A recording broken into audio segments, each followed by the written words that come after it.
So today I was doing a little bit of painting and a lot of memories came back as to when I first started teaching watercolor painting, and I guess the decision to actually teach it and monetize it, and how frustrating it was that it took me so long to actually get out there and give it a go. And there were a few reasons why I want to talk about the things that held me back, and I think they hold a lot of people back. And hopefully through this video, it will also kind of help you to make a start. So yeah, the video is for people who, like I said, if you've got a skill of some sort that you want to monetize, it can be painting, something artistic related. It could be music. I mean, I've got a guitar back here.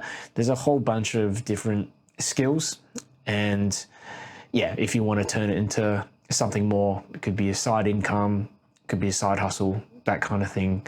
So the first thing that really held me back was just these thoughts that I'm not good enough to teach.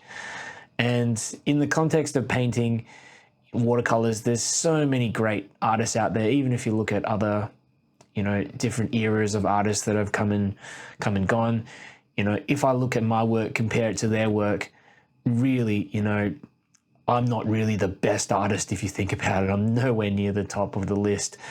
So I would look at my skills, compare my skills to those artists. I look at artists that kind of similar age and similar background, education to me, and I would think, hey, their art's a lot better than me. Do I even have a voice? Should I even teach? Because their art's just so good, I feel kind of like an imposter sort of thing. So one thing to remember is that when you're teaching a skill, a lot of the people that initially come to you and watch your videos, who might ask for some tuition or something like that, they're really at the beginning of their journey. So they're just people that are starting out. They don't know anything about, in my case, painting. They can't even draw at times. And it's very easy for you to give them advice and sort of get them started. And even if you're not technically that good at it, you can definitely, be a motivation to them to get started. But, it does really help. And I do recommend that you actually have some technical ability when you get started, because you don't want to be teaching something that you don't actually feel somewhat proficient in. So yeah, that was a big thing holding me back, and it was like an internal kind of conflict. And I guess I just pulled the trigger during lockdown here in Melbourne, and I decided to start making videos. They weren't very good, I have to say. Like, the first 50 videos were pretty terrible. I was really self-conscious on camera. I still don't feel completely confident on camera, but that's also why I'm making this channel as well, so that I can get better at these talking head videos. So yeah, I guess the main take home point there is not to overthink it, and know that if you have some level of competency in what you do, you can certainly teach it to people. And in the beginning anyway, I didn't charge anything for my courses, for my workshops, anything like that. So I do recommend that as well, just so that you can build your presentation and your teaching skills up to a point that you can, feel like you're actually able to impart knowledge to people. Personally, I don't like charging people for something that I feel doesn't give enough value. So yeah, that's a personal kind of thing. But anyway, the second thing was, I just felt really, like I touched on this before, really uncomfortable about putting myself on camera. And part of that is due to, I guess, my upbringing. I grew up in a pretty conservative type of household. I'm more of an introverted person as well. And some people don't pick it. They think that I'm pretty extroverted when I meet them out and about. But I often put on a bit of a show sometimes, depending on the event and stuff. But yeah, given you're left to my own devices, I'm normally one of the more quiet people. I wouldn't say I'm so shy, but definitely one of the more quiet people and I analyze things a lot in my head.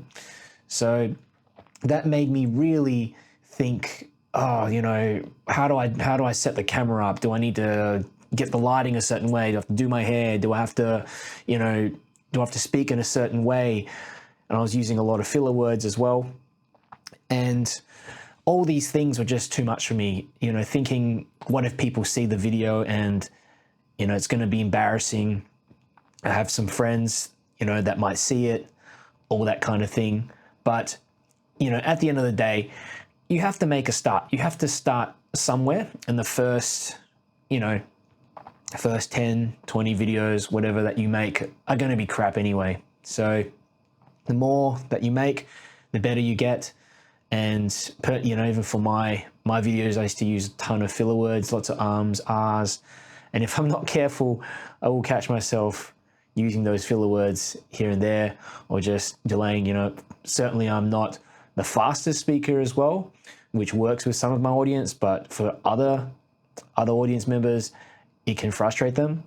So yeah, it's just an ongoing thing, especially if you're someone like me that's not so familiar with speaking on camera, even, you know, even proficient as a public speaker, or having some type of public speaking skills.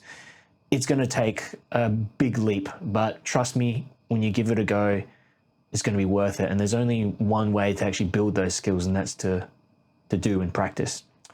So that leads me to the last thing that was holding me back, and that's kind of how to do it. And, you know, there's a whole bunch of, you know, I live in Melbourne and Victoria, and there's a whole bunch of different places that offer membership, you know, watercolor societies and stuff like that. But at the end of the day, you know, there's a lot of fees and things that you have to pay to be a member. One of those organizations didn't want me to teach there because I didn't have any academic qualifications. Another organization would contact me and they'd offer me something to teach a workshop, and then they didn't get back to me after I sort of followed up again. So it was kind of demoralizing trying to actually find someone out there that might let me teach for them. And which was what kind of led to me looking online. And the biggest thing was making videos on YouTube and Facebook. And it's a kind of different era now. And, you know, some of you might have watched a lot of other YouTube videos talking about the decentralization of information. It's just so easy to learn stuff these days. Pretty much everything you can learn, look, 99% of things you can learn for free online, either just through YouTube or other means. So yeah, that's a really good place to start, just making free videos on there. And it might start with just something quite casual. You may not even need to put your face on there. And that was a big thing for me. I was just worried to put my face on there and talk and also at the same time concentrate on teaching and painting at the same time. I mean, really, you're multitasking, and I'm not the best multitasker. And with the nerves as well hitting you, it's quite difficult. So yeah, I think the easiest way sometimes is just to, you know, if you've got a specific skill that you want to teach that doesn't require your face on there, you know, just point the camera downwards like me, start making some videos, pick some topics that you're really familiar with. Okay, so you might pick something like a particular, you know, using a particular brush, you know, for instance, with me, it could be with learning a particular style of painting.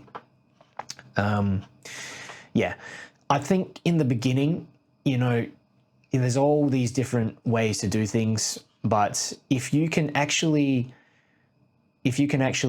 trial, I guess, test run your idea out there. So maybe you have an idea to teach sewing or whatever. If you can either create, you know, you can create videos, you can create a blog, you can even write. I think blogging is not a huge thing these days.